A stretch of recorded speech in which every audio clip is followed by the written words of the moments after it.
What's up, guys? You're back with another episode of the Fit Dad Club podcast. My name is Travis Jones. I'm here with Jason Barrett, as always. Today, we're talking about how you lie to yourself, how you don't have commitment, and you just get complacent all the time. But in reality, some of you don't do that, but some of you do. And I am in your boat sometimes as well. So I want to talk about the truth about transforming your life once and for all. And Jace always...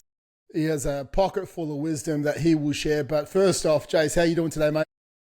Doing all right. Very much in a phase of sleep where we're pulling Emmy into bed with us because she's like screaming. I think she's having a bit of like nightmares and stuff like that. And then pull her in, she's all happy. And then as soon as I get up out of the bed, she's on my side of the bed. So I'm excited for her big girl bed, which has just arrived. If you're watching on video, you can see the boxes, which means I can put that together and then I can just go sleep on that bed when she takes my spot. How are you doing, Trav? You get to sleep in your own bed a little bit more frequently.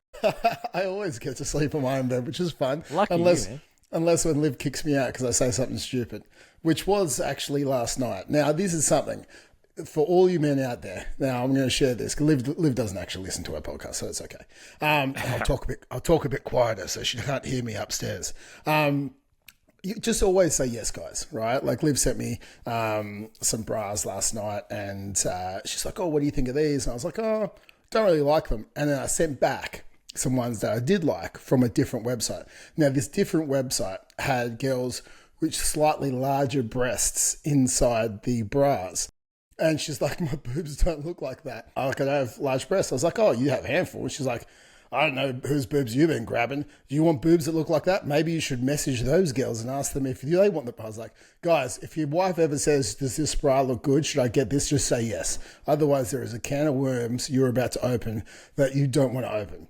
Anyway, it was a funny rabbit hole, okay? It was a funny rabbit hole, and we got out quite fast. But just always just say yes, okay? If there's a piece of clothing, just say yes. That's the number one advice for you for this week. But in saying that, what we want to look at... I was going to say yes, but talk about something specific about it that you like.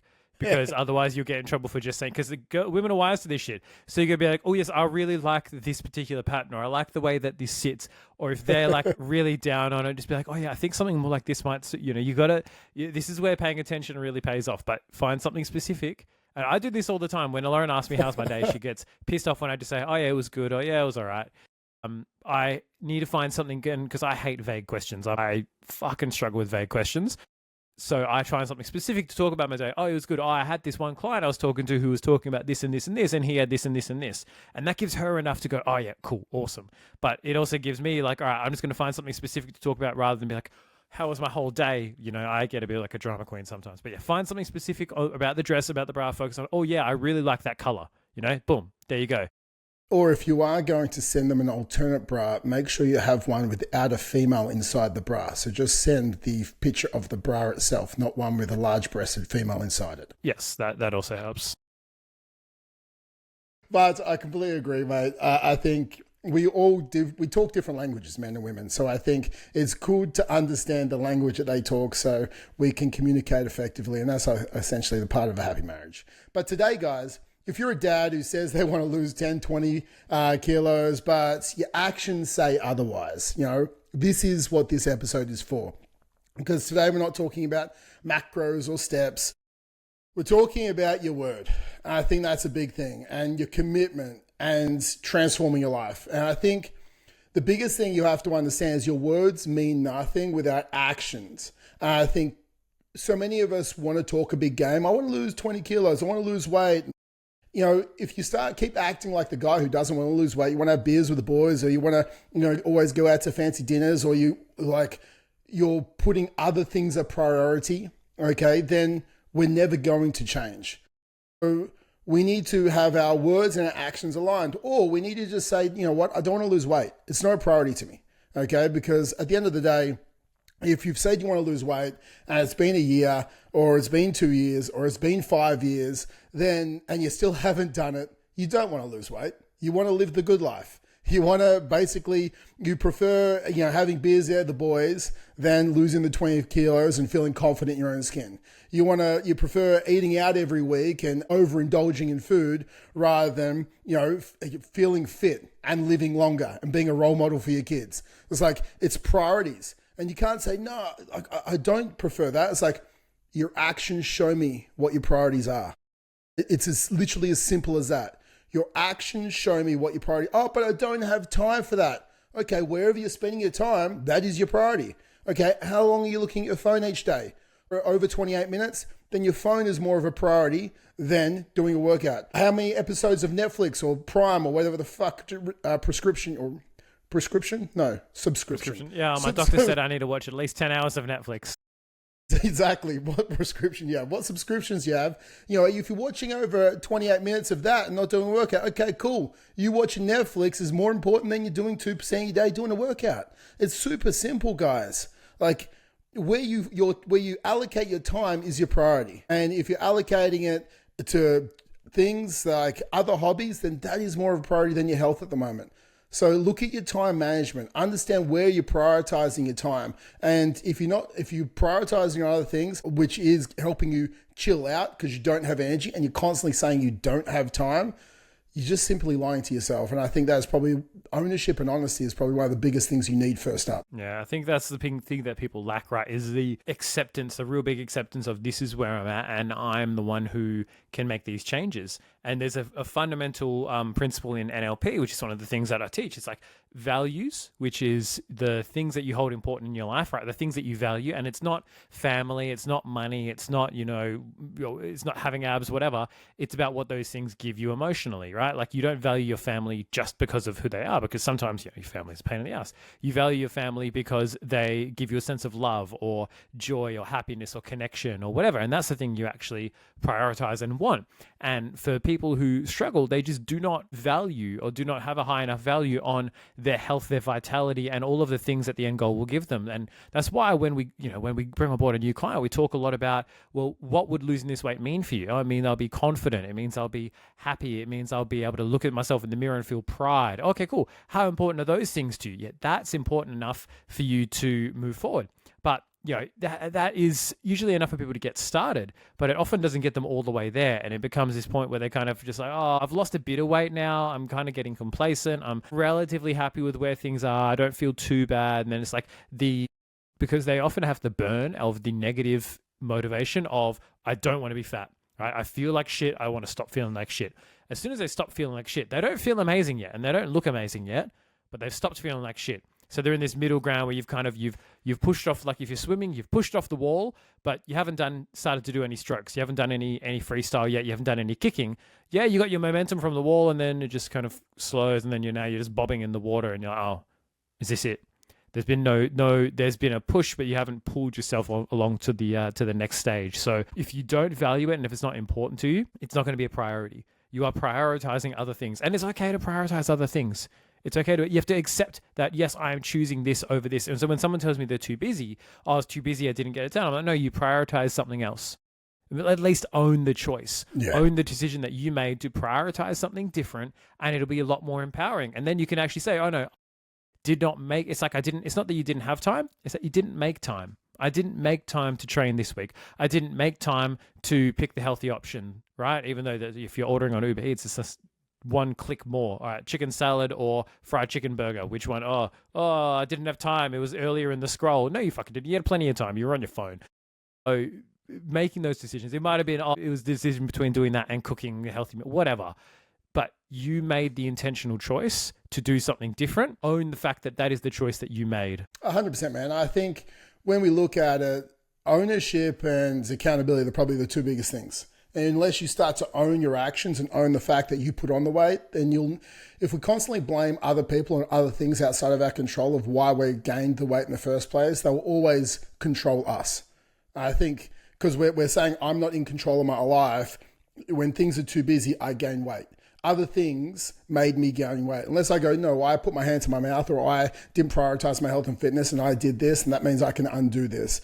Like your current situation is the result of the standards that you've accepted. Okay, your current situation is the result of the standards that you've accepted. So if you don't raise your standards, nothing changes.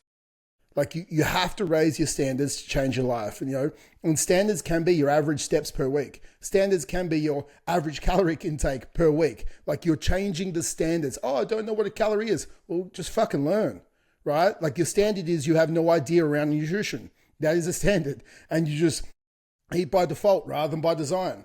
Like if you want to design the life that you want, energy, health, vitality, longevity, right? Then you must design what goes into your mouth and how many times you move your legs each day. Like you design it. You set standards around it. Just like you create standards inside your marriage. You know, when you marry your partner, you're like, hey, like better or worse, I'm with you. Like there's a contract.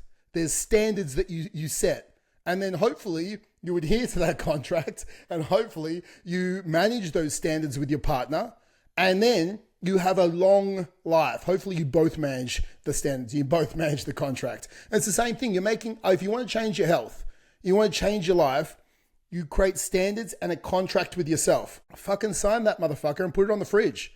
It's like, this is the contract I'm making to my future self because I know that they are out there. Because in 12 months' time, there is the future you, right?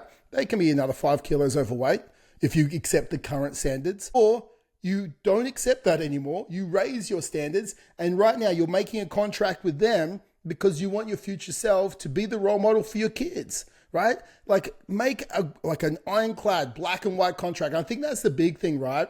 Black and white. We're so gray with our choices. It makes it easy to justify poor behavior. Oh, I'm going to move more. All right. What does that mean? Oh, I'm going to train. Oh, how many times? How many steps? How much calories? Like when you're a vegan, right? Or you're a vegetarian. Okay, let's just go vegetarian. It's easier for me. When you're a vegetarian, like it's real black and white, right? You just don't eat meat. Like there is black and white. Okay, yeah. Hard line rules. Hard line. Yeah, exactly. But it's like when I'm trying to lose weight.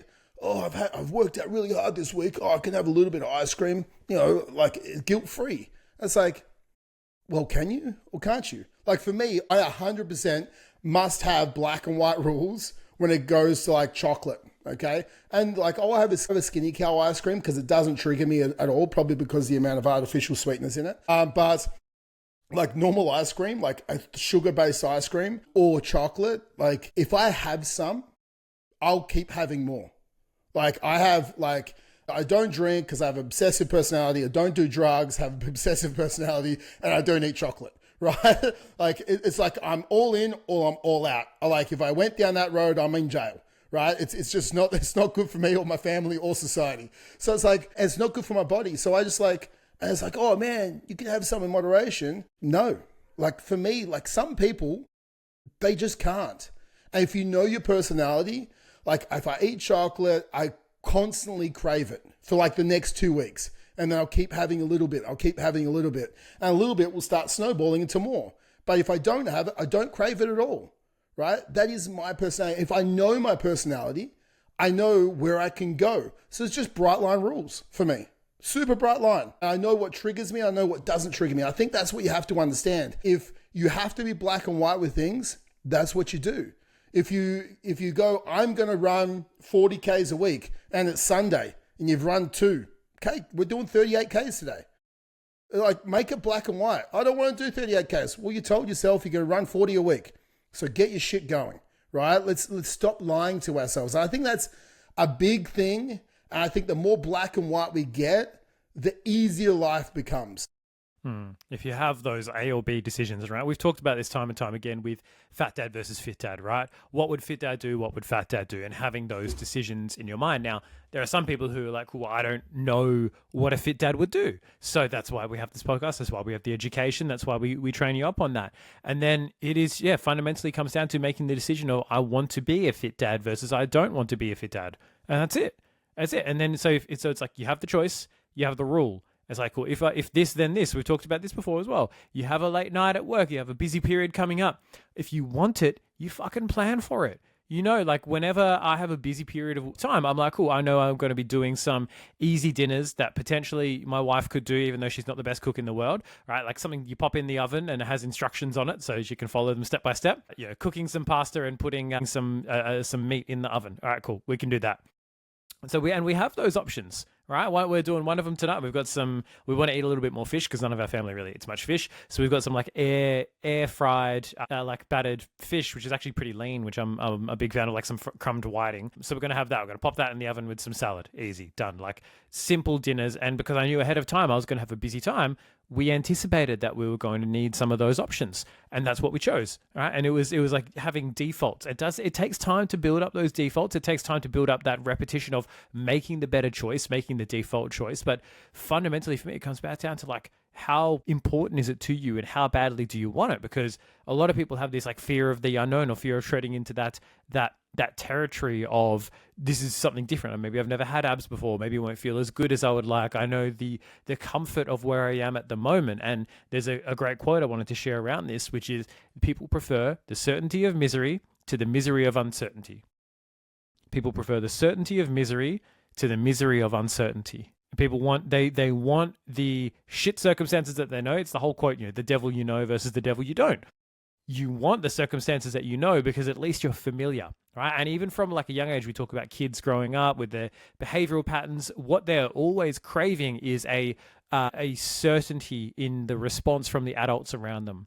And the reason why kids act out, and this isn't like me fucking harping on my soapbox because I'm a great parent. My kids don't go to school. But the reason why kids act out at school, and we're learning this from developmental pediatricians and behavioral experts who go, they're looking for a certain response. And they know that if they act out, the same thing will happen. They'll get sent to the principal's office, then they'll go home. Then it's like all of these things are certain and reliable and will happen. And that is what your kids are looking for from you. They're looking for certainty. They're looking for a repeatable response. They act up, right? They get the same response. And now sometimes that may be love and care and understanding, and therefore they know that that's the response that you're going to get.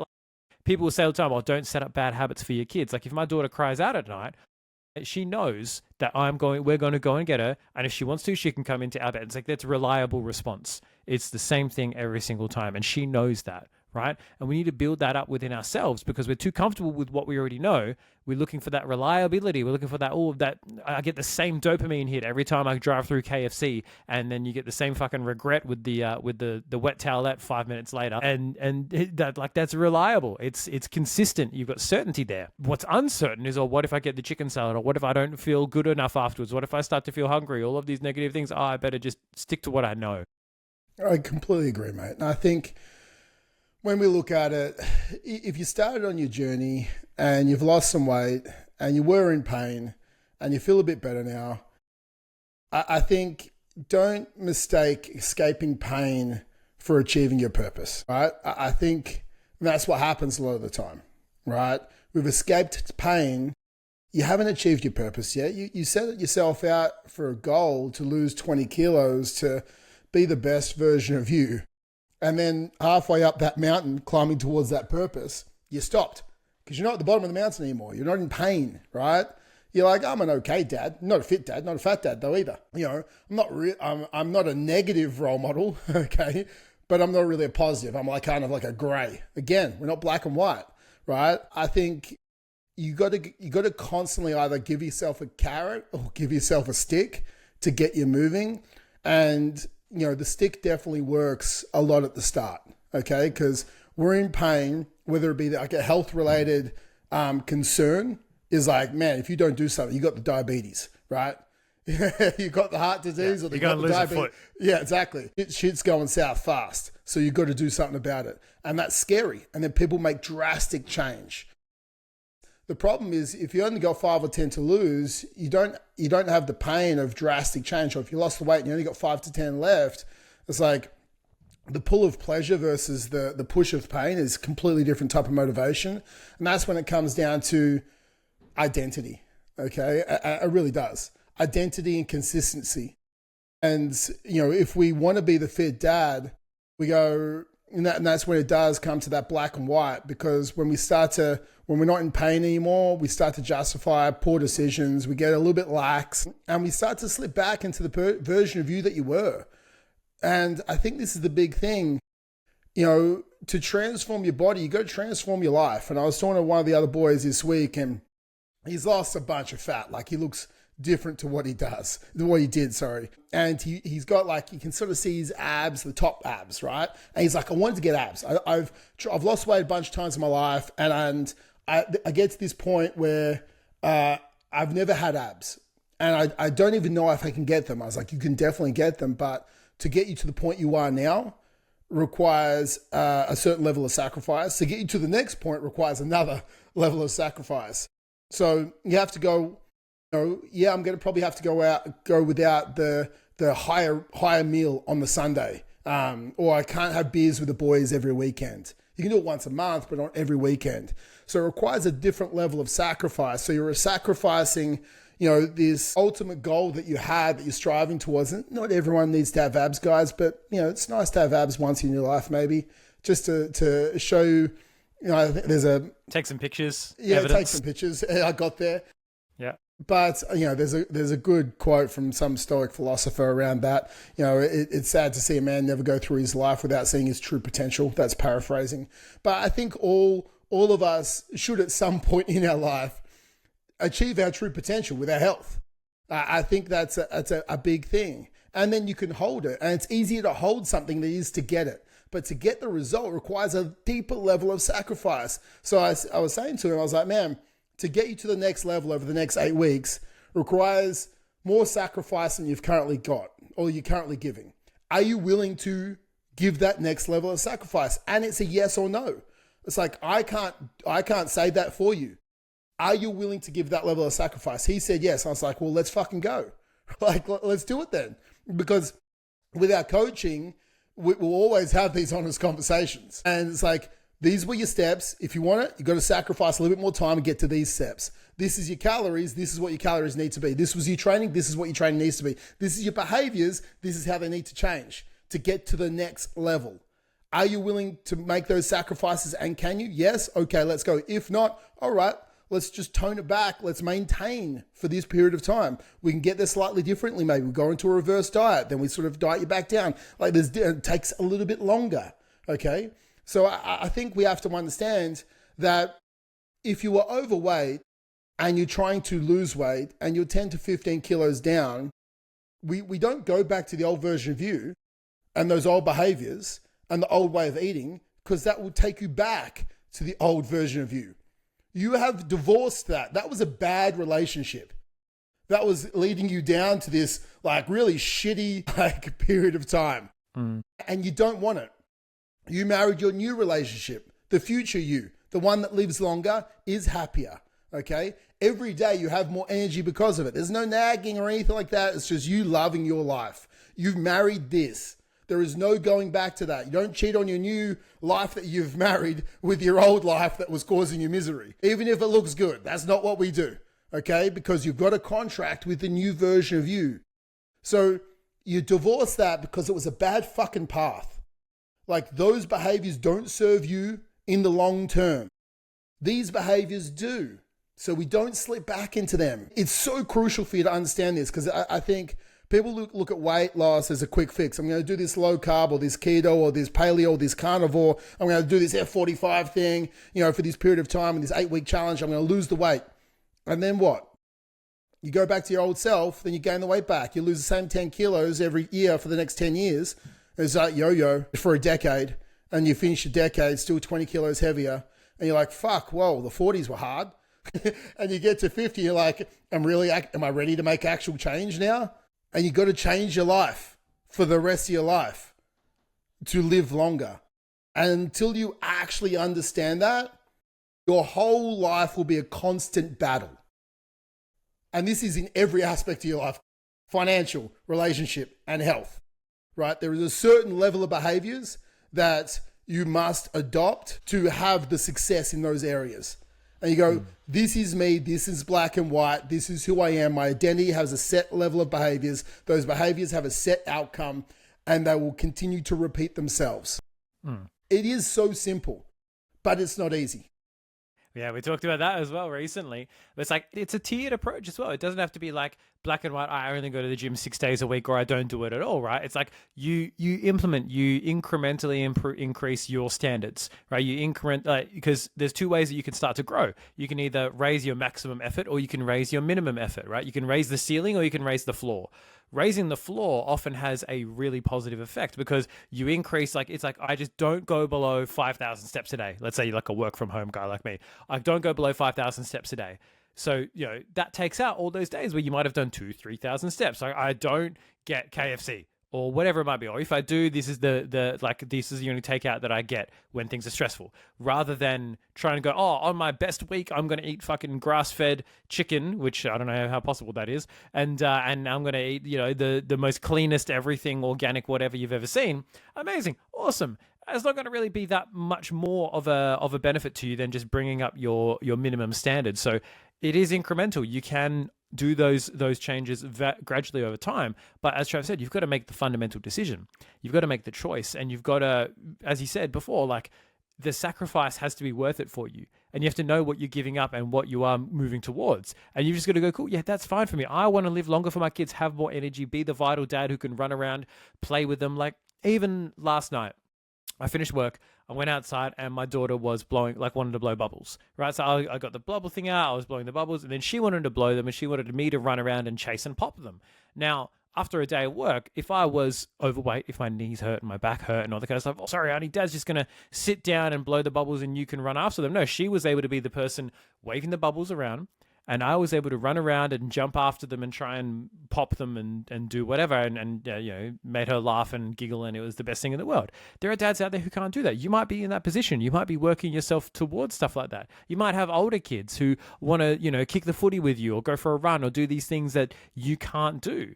And that's fundamentally then when you start to go, well, is this worth the sacrifice of learning how to cook a little bit, right? Finding some fucking recipes, being okay with not having nachos and pizza and fucking burgers every night and have that be your go-to, right? And learning how to have some maybe slightly less tasty, but, far, far, far healthier meals. Only slightly less tasty. I got some good fucking recipes. Real Dad Dinners. Check us out on Instagram, right? I got some good shit going on. We add them into the app for all of our guys. So, if you want that, you go to fit-dad.club, book in. I'll give you some recipes, right? I'll give you some tips of how to cook with children hanging off you as well. But there's a quote from who's known as the godfather of personal development, Jim Rohn, who says, for things to change for you, you have to change. For things to get better, you have to get better. And that's fundamentally what we're saying. If you want change, you have to change. If you want things to be different for you, you have to be different. And you have to be willing to be different. And that's fundamentally for me, that's it. If you want things to change, then fucking you change. Man, we're quarter one into 2025. Literally. It's gone so fast, man. But the difference is that's 12 weeks. Yeah. 12 weeks is 12 kilos if you started already. The best time to start was 12 weeks ago. The second best time to start is now. And 2025, just like 2024, I think 2020 was a long one, but just like 2024 and 2023, they go like this, right? Bang, done. And there is a version of you in 9 months from now that is the healthy, best version of them. And all it required is a little bit of commitment, sacrifice, and some honesty at the end of the day. Honesty with yourself got started. Then you reflect on your behaviors and your habits and go, well, is the juice worth the squeeze, right? Is the sacrifice worth the reward? And 100%, I'll tell you right now, yes, it is. And then it requires just some commitment. A lot of times it requires, some accountability, and that's what we're here for, and a little bit of knowledge. When I look at it, right, there's a lot of people have a knowledge gap, okay? And they have a knowledge gap because they keep doing and it's not dumb things, because I'm not calling you dumb if you've done the man shake or the carnivore or anything like that.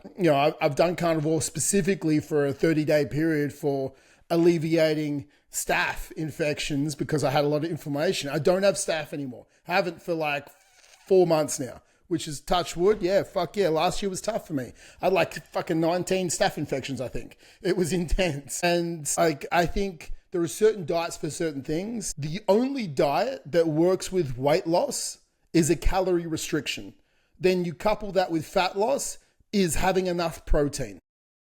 Now, the diet that's best long-term is something that's sustainable and has meals you enjoy. So that's what we teach. And there's a big knowledge gap with nutrition IQ with a lot of men out there. And if there's one thing you're going to be doing for the rest of your life, and that's eating. And we teach you how to eat where you enjoy it and maintain your health for the rest of your life. There is also a training gap. There's a knowledge gap in your training. So a lot of people go, I need to run, I need to do this crazy shit. Whereas reality, 28 minutes a day, right? 2% of your day dedicated to your health will get you into the best shape of your life. You might not be running the fastest marathon out there, okay? But you don't need to run the fastest marathon out there. You just need to lose weight, feel great, and have the energy for your kids, right? Now, that's 2% of your day. Okay, awesome. There is a knowledge gap where we can help you achieve that. Then there's an accountability gap, okay, especially at the start, because an object in motion will stay in motion. Our goal is to get you in motion to your goal. An object at rest will stay at rest, and you'll find all the excuses on, not doing the work, especially for the first 12, 16, 26 weeks. As for us to crack whips, be honest and hold the mirror up to you, show you the path of least resistance and coach you to close the motivation gap. And we do that through accountability. If we can close these gaps, these three crucial gaps, which is, essentially meals, mindset, and movement, we close these gaps for you. That's what we do with the Fit Dad Club. Mm-hmm. Then you become a fucking fit dad. It's really simple. And you're in motion now.